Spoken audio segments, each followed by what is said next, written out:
자, 안녕하십니까. 오늘은 식품화학 마지막 강좌 제40강 기출문제 풀이를 하도록 하겠습니다. 페이지 370쪽을 보시면은 마지막 문제가 나와 있죠. 기출문제. 서울시 연구사 기출문제입니다. 자, 보시면은 최근 기출문제로서 1914년 6월 28일에 시행했죠. 자, 1번을 봅시다, 여러분. 다음 중 미생물의 성장에 필요한 수분 활성도가 가장 낮은 미생물을 했는데, 자, 이거와 관련된 내용은 우리 수분 활성도 해가지고 페이지 4쪽에 있죠. 중요하죠, 여러분. 보통 우리가 효모다 이렇게 했을 때 내삼투압성 곰팡이나 효모가 우리가 수분 활성도가 가장 낮은 미생물, 수분 활성도가 낮은 데서도 증식할 수 있습니다, 여러분. 그래서 1번의 답은 5번이 되겠습니다. 이거와 관련된 내용 중요하니까 체크하시고 페이지 4쪽을 한번 보시면은, 자, 페이지 4쪽에 나와 있죠, 여러분. 자, 보통 세균은 수분 활성도가 0.9 이상이고, 그 다음에 효모는 0.88 이상, 보통 곰팡이나 이런 내건성, 보통 곰팡이는 0.8 이상이고, 그 다음에 내건성 곰팡이가 0.65 이상이죠. 그 다음 내삼투압 효모나 내삼투압 곰팡이가 이제 0.60 이상이 되겠습니다. 그래서 1번의 답은 5번이 되겠죠.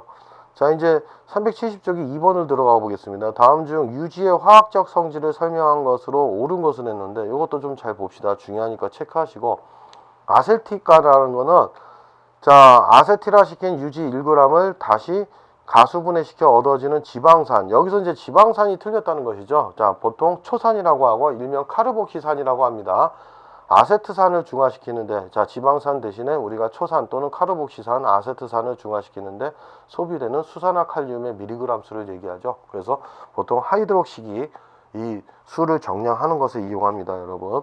2번 산가는 유지 10g 중에 유리지방산을 중화시키는데 필요한 수산화칼륨의 미리그램 수였는데, 여기서 유지 10g이 틀렸죠. 유지 1g에 대한 얘기입니다, 여러분. 유리지방산 중화시키는 거, 유리지방산의 함량을 우리가 측정하는 데 사용하죠. 산가 같은 경우는.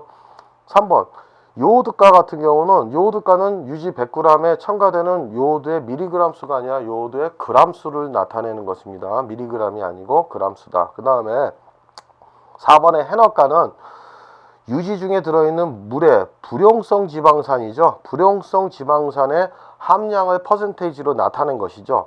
비발성 검화물은 아닙니다. 여기서 비발성 검화물이 들어간 것이 틀렸습니다. 그래서 1, 2, 3, 4가 다 틀렸고, 5번 봅시다. 비누화가란 유지 1g을 비누화시키는데 소요되는 수산화칼륨의 미리그램 수를 말한다 해가지고 답은 5번이 되겠습니다, 여러분. 자, 2번 중요하니까 체크를 해보시고, 그 다음에 요거와 관련된 내용 우리 지질에 있죠. 지질 파트를 한번 살펴보겠습니다. 자, 페이지 84쪽을 보시면은, 자, 유지의 화학적 성질을 가지고 나와 있죠. 검학가가 뭐라고 나와 있습니까?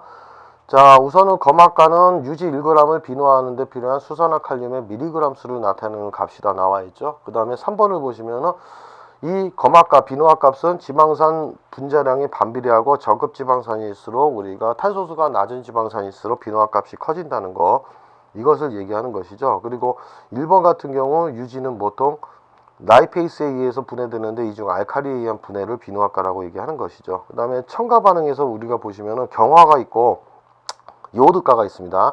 이번에 요오드가를 보시면 유지 100g 중에 첨가되는 요오드의 그람수, 이것을 요오드가라고 하고, 요오드가는 불포화도 측정하는 척도가 되죠. 그래서 불포지방산이 많이 함유되어 있느냐 안 되어 있느냐, 그래서 이 유지 중에 이중결합이 많은 거, 불포지방산이 많을수록 요오드 값은 증가합니다. 이때 이제 산패도 증가하죠.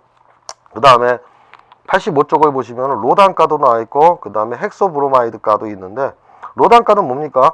니은에 유지 100g에 첨가되는 로단의 당량을 요오드 그람수로 환산한 값.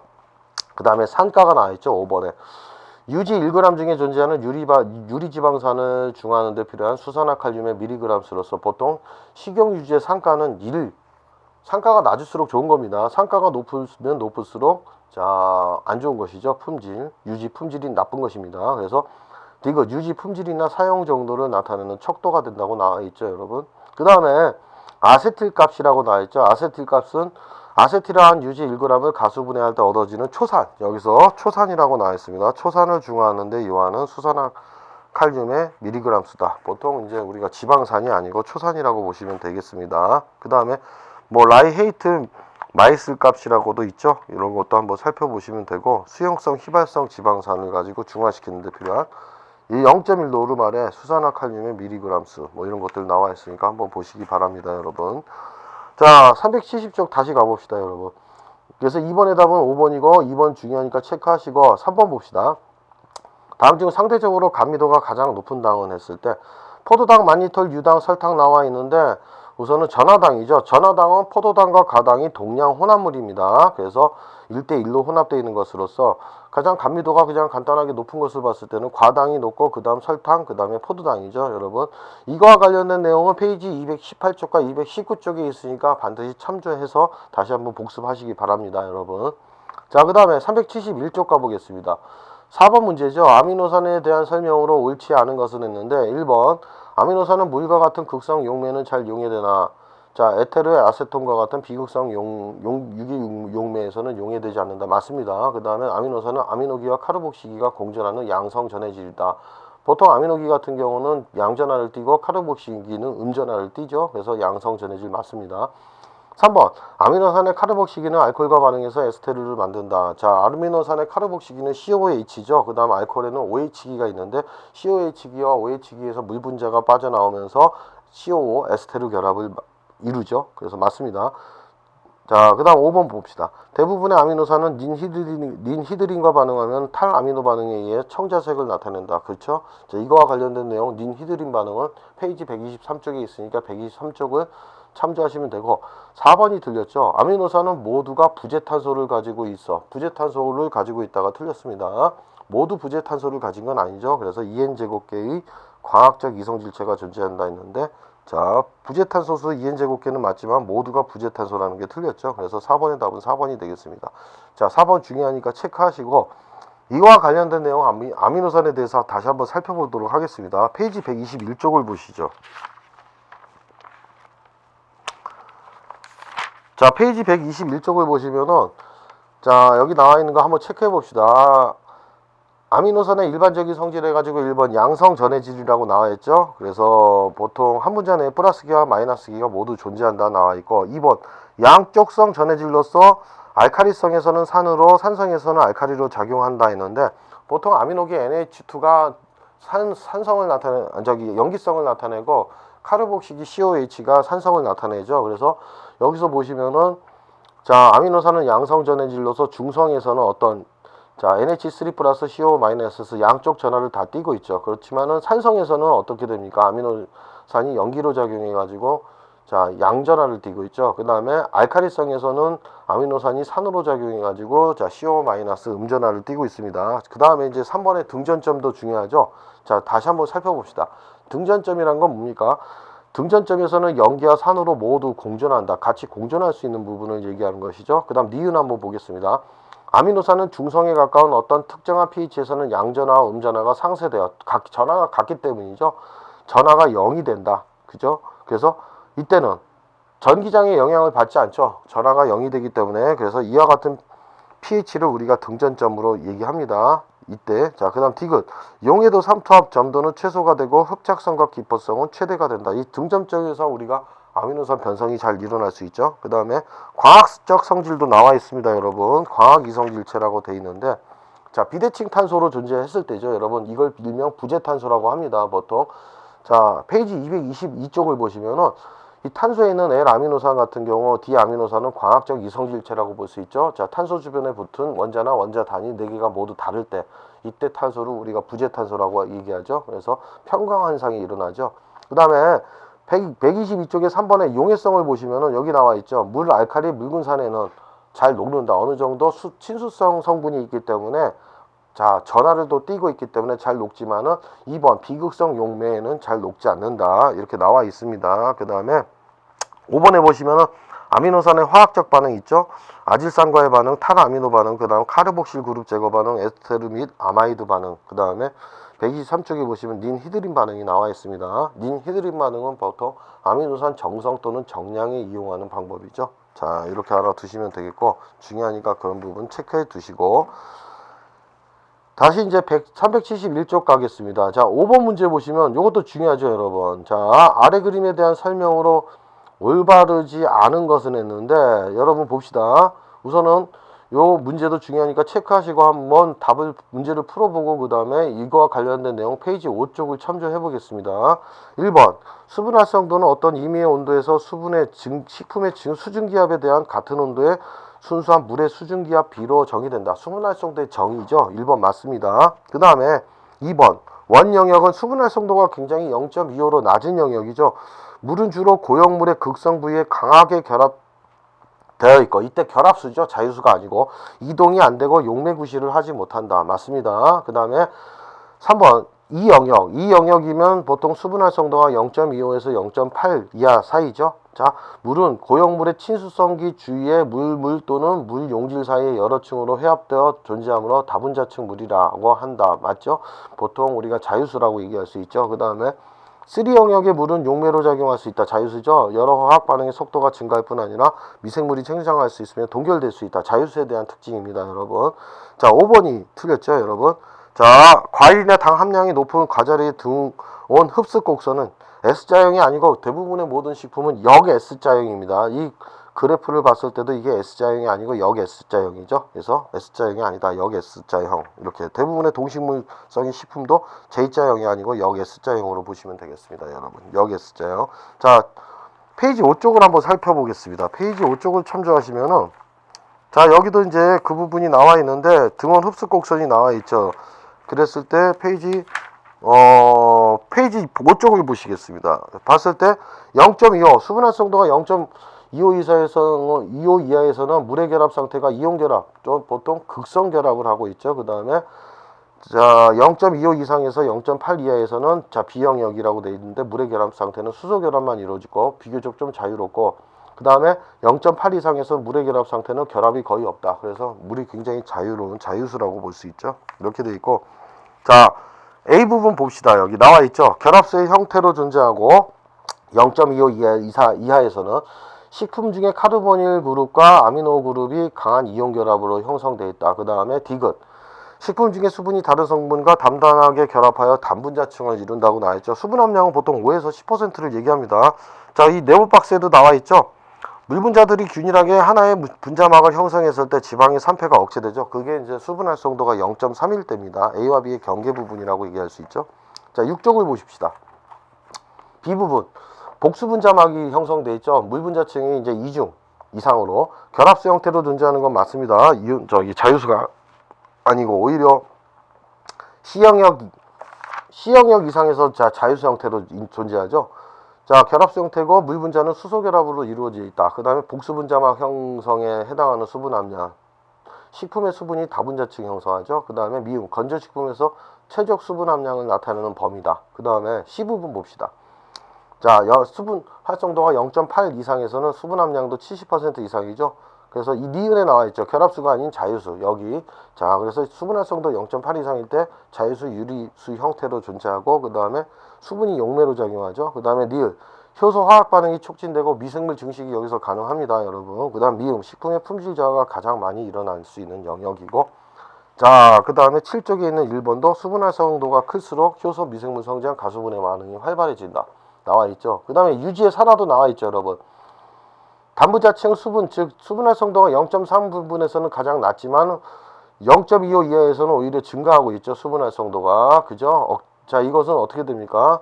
자, 물분자층 막이 없으니까 유지가 직접 산소, 공기 중의 산소나 미량 금속과 접촉하게 되니까 유지의 산화가 촉진됩니다. 그 다음에 3번에 메일라드 반응 같은 경우도 나와 있으니까 반드시 이 6쪽, 그 다음에 5쪽, 요 7쪽에 있는 부분들은 반드시 우리 중요하니까 체크하시고 반드시 복습을 합시다, 여러분. 자, 그래서 5번의 답은 5번이 되겠습니다. 그래서 4번, 5번 중요하고, 그 다음에 372쪽 가겠습니다. 6번의 문제인데 다음 중 콩으로 두부를 제조하려면 글로불린이 어떠한 조건에서 변성되어야 되는가 했는데, 단백질 변성에 대한 얘기죠, 여러분. 우리가 이 단백질이 지금 글로불린이 콜로이드 상태로 우리가 가라앉지 못하기 때문에 이것을 가라앉히는 방법으로서는 같은 전하를 띠면 콜로이드 입자가 단백질이 전하를 띠기 때문에 같은 전하를 띠면 반발에 의해서 전기적 입자 같은 전하 띠니까 반발력에 의해서 서로 엉키지 않고 가라앉지 않죠. 이때 이제 전해질을 집어넣으면 어떻게 됩니까? 콜로이드 입자에 단백질 표면에 붙은 입자의 자 이온들이 떨어져 나가면서 우리가 엉키게 되죠. 이걸 일명 염석이라고 하죠. 그래서 염류가 많이 있어야 된다. 전해질. 그래서 6번의 답은 4번이 되겠습니다. 뭐 이거와 관련된 내용 페이지 133쪽에 있으니까 133쪽을 보시면은 자 8번에 나와 있죠. 기타 원인에 의한 변성. 콩의 글로불린이 글리시닌은 마그네슘과 칼슘 이온에 의해서 응고돼서 엉키게 돼서 두부 제조에 이용한다. 염석 현상입니다. 보통 식품의 물성에서도 이런 걸 볼 수 있는 콜로이드 입자에 대한 얘기죠, 여러분. 자, 7번 문제 가봅시다. 다음 중 비타민 C의 특성 및 기능으로 올바른 것은 했는데 자, 환원형과 산화형으로 존재하는 것. 자, 비타민 C의 작용은 환원형이 산화형의 2분의 1의 효력을 가진다고 했는데 이것이 틀렸죠. 자, 2분의 1의 효력이 틀렸습니다. 이거와 관련된 내용 181쪽과 페이지 182쪽을 참조하시면 됩니다. 3번 동물성 식품과 곡류, 두류에 널리 존재한다 했는데 보통 식물성 식품에 많이 존재하죠. 동물성 식품에는 널리 존재하지 않습니다. 자, 3번도 틀렸습니다. 그 다음에 4번 비타민C의 결핍은 피부염과 모발이 아니죠. 계열병이죠. 잇몸 질환입니다. 잇몸 질환을 일으키죠. 그 다음 5번 알칼리 산소 일광 열에 대해 매우 안정하다. 아니죠. 불안정합니다, 여러분. 그래서 1, 3, 4, 5가 다 틀렸고 2번 봅시다.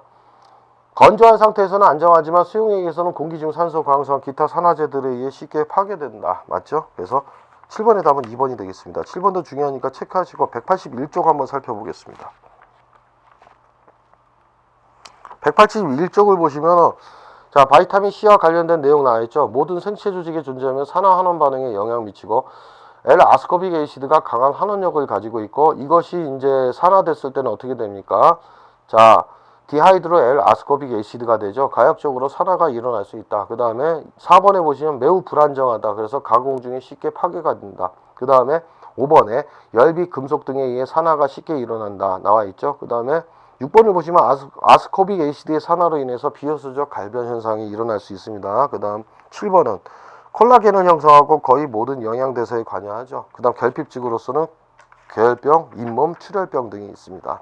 이렇게 보시면 되겠고 자,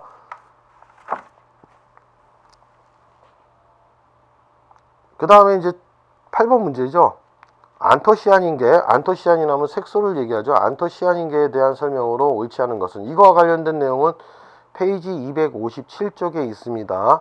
자, 안토시아닌계 색소는 1번 꽃, 과일, 채소류에 존재하는 적색, 자색, 청색의 수용성 색소 맞습니다. 그 다음에 2번 보통 글루코스, 갈락토스, 람노스 등의 당류와 결합한 배당체. 그쵸? 배당체라는 것은 당과 다른 화합물로 존재하는 것을 배당체라고 하죠. 맞죠? 그 다음에 3번 산알칼리 효소 등에 쉽게 가수분해되어 안토시아니딘 당류로 분리된다. 맞죠? 그 다음에 4번 산성 조건에서 적색을 나타낸다. 맞습니다. 5번이 틀렸죠.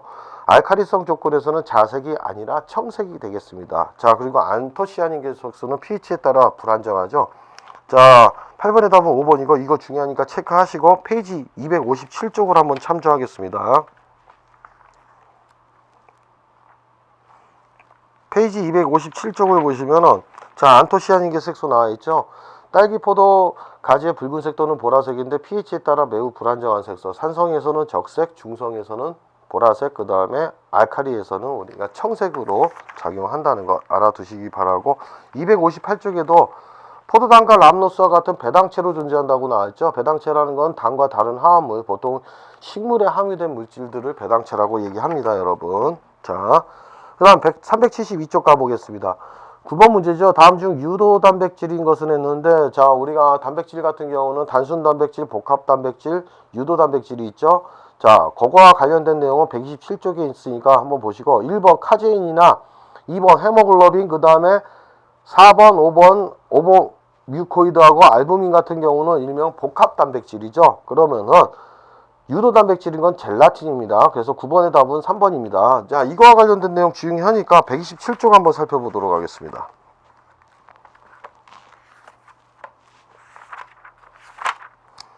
페이지 127쪽을 보시면은 여러분 127쪽을 보시기 전에 자, 우리 125쪽을 봅시다. 한번.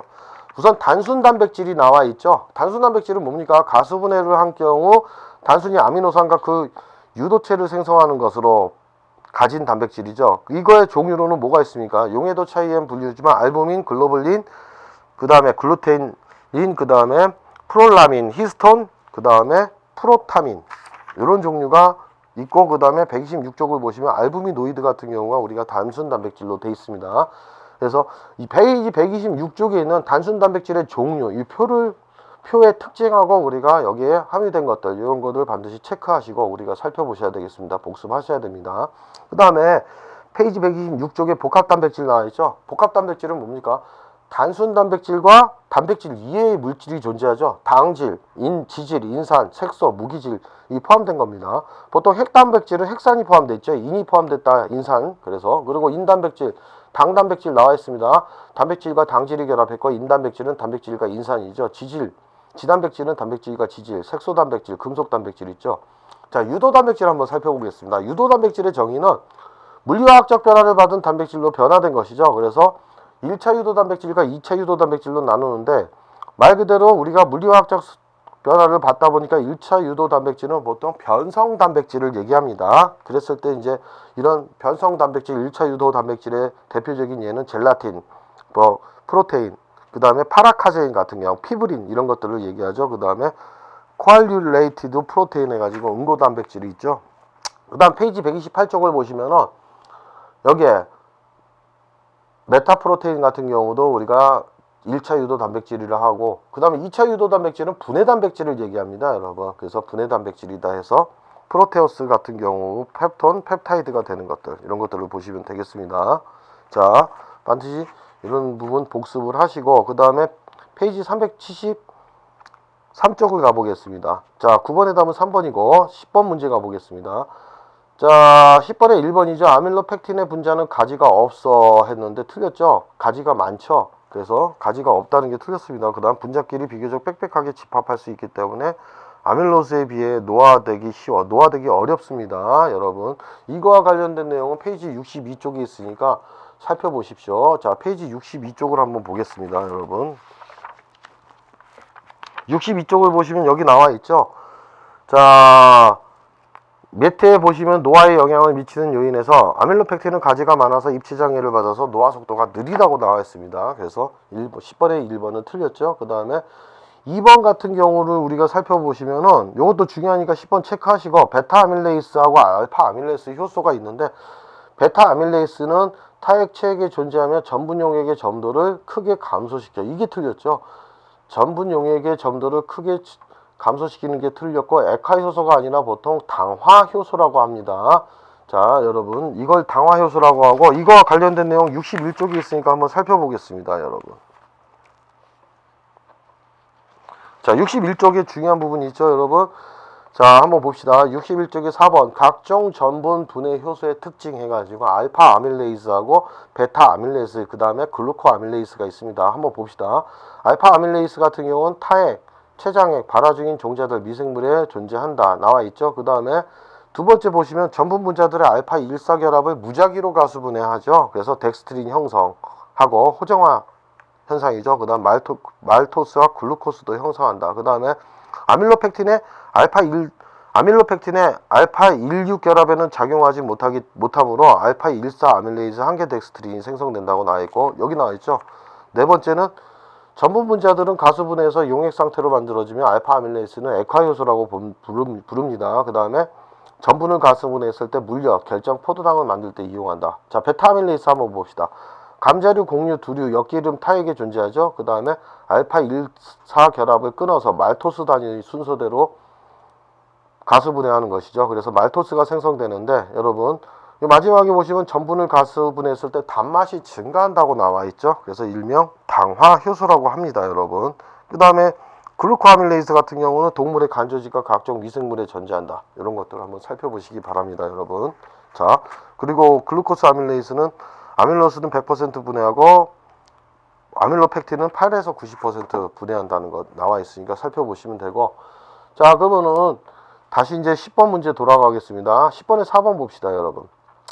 전분 용액을 계속 가열하여 호화 온도에 이르게 되면 분자 간의 수소 결합이 끊어지고 미셸 구조가 붕괴되면서 물 분자들이 전분 분자 사이로 자유롭게 이동하여 전분 입자가 급속히 수화된다. 뭐가 틀렸습니까?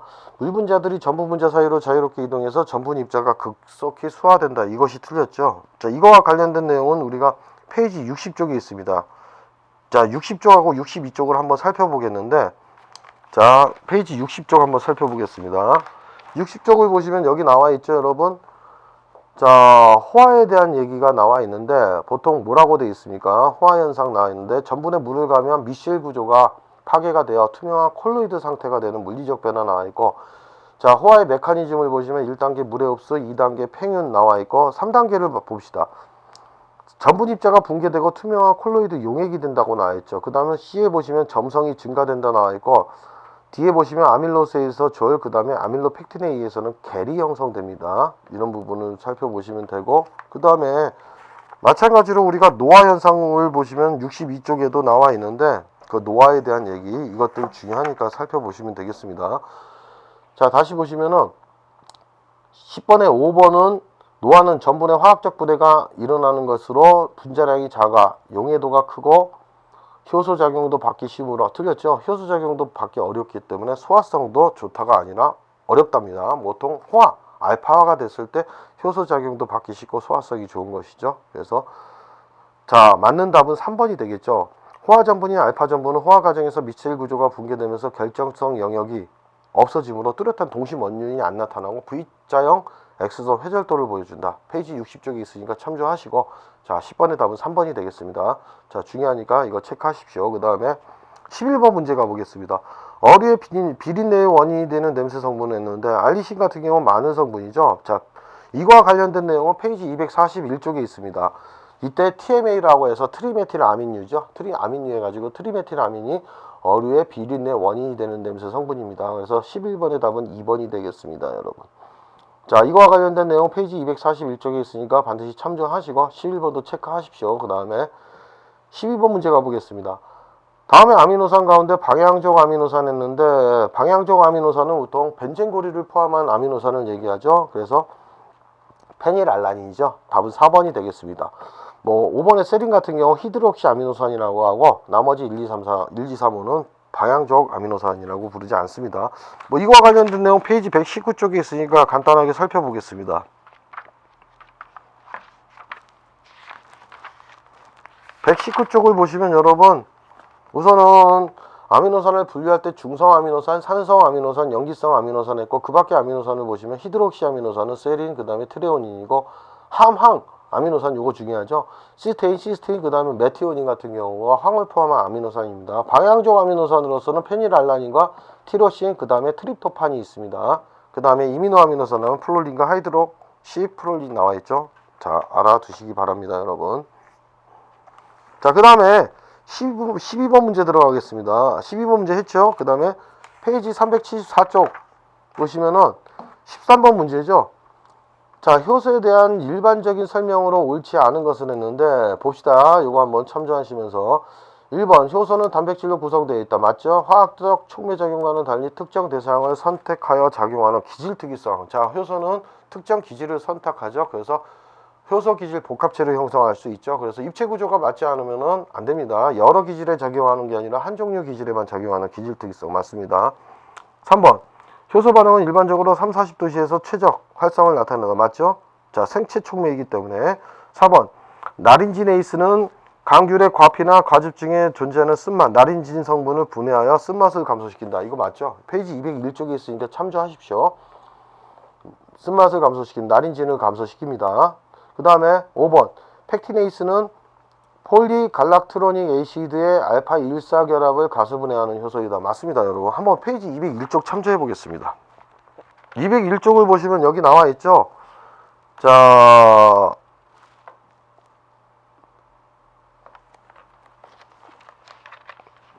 여기 보시면은 J 부분의 201쪽엔 나린지네이스에서 강한 쓴맛을 가진 나른지닌과 당류로 가수분해한다는 것 이렇게 나와 있죠, 여러분. 그 다음에 이제 알파 아밀레이스 같은 경우, 베타 아밀레이스 이런 부분들이 다 나와 있습니다. 그 다음에 이렇게 살펴보시면 되고, 뭐 마찬가지로 여기 있는 거에서는 펙티네이스 같은 경우는 펙티네이시드를 펙틴의 결합을 가수분해하는 효소 이렇게 나와 있죠, 여러분. 자, 참조하시면 되겠습니다, 여러분.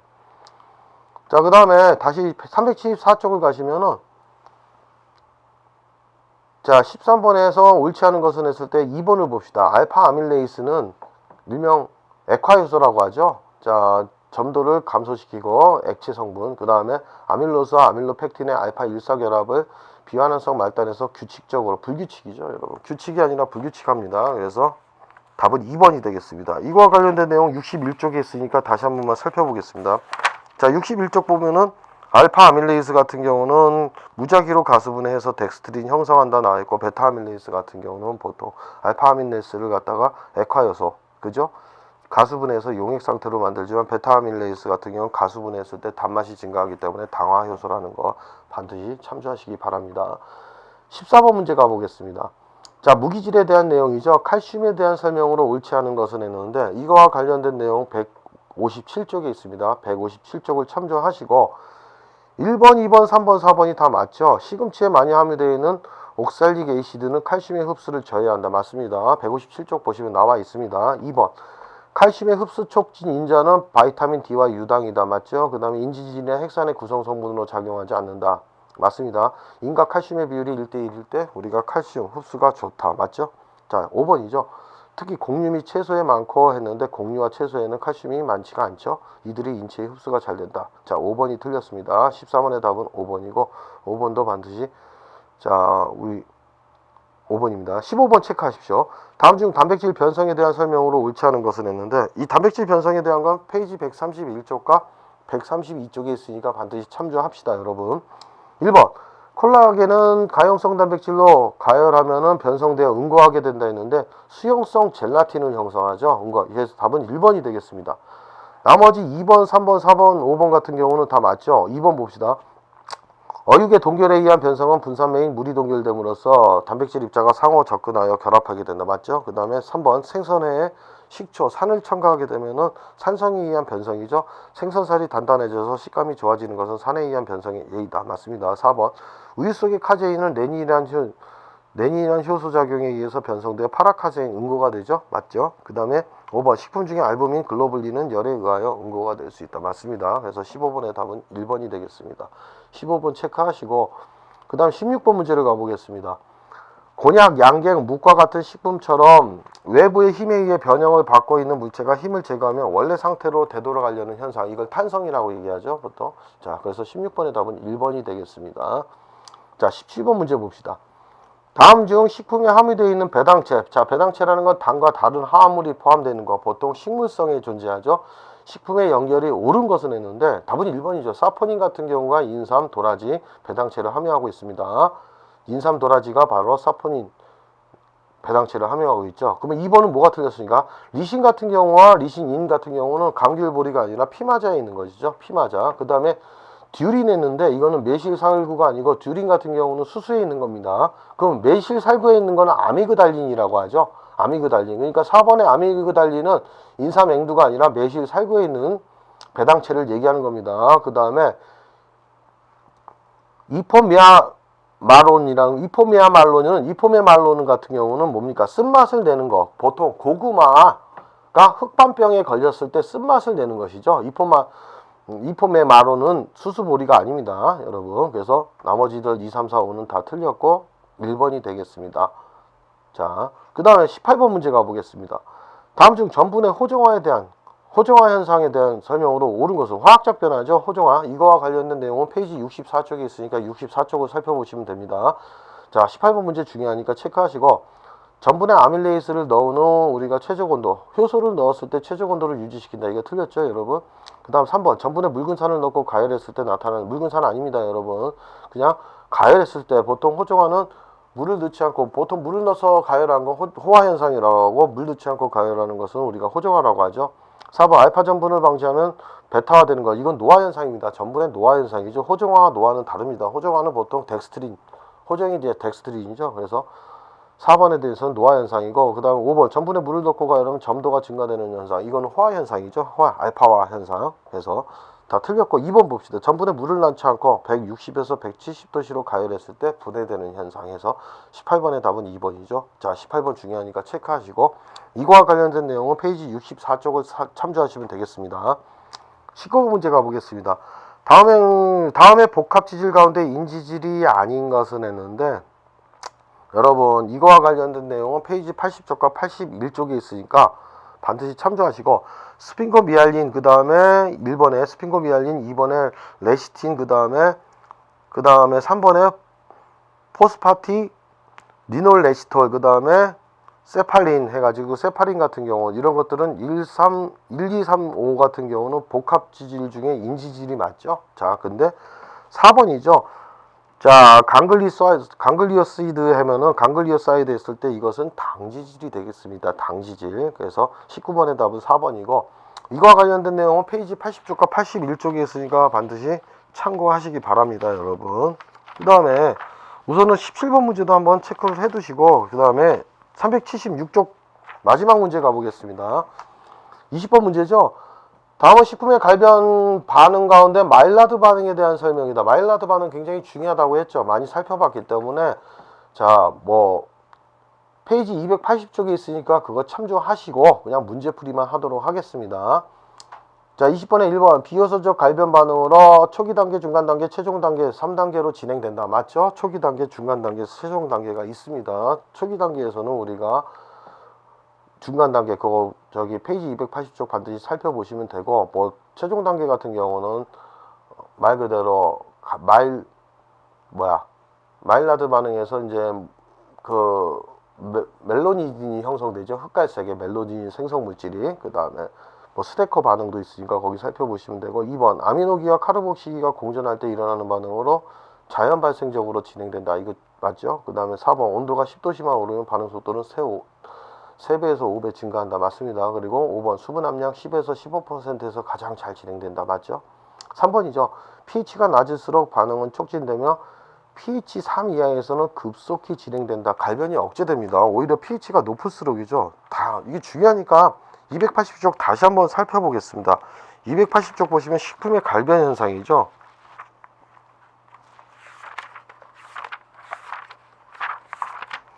자, 280쪽 한번 다시 살펴보겠습니다. 마일라드 반응 나와있죠. 자, 아미노기와 카르복시기가 존재. 보통 단백질과 탄수화물이 같이 존재했을 때 그 식품, 단백질과 탄수화물이 존재하는 식품에서 일어날 수 있는 자연 발생적인 갈변 현상입니다.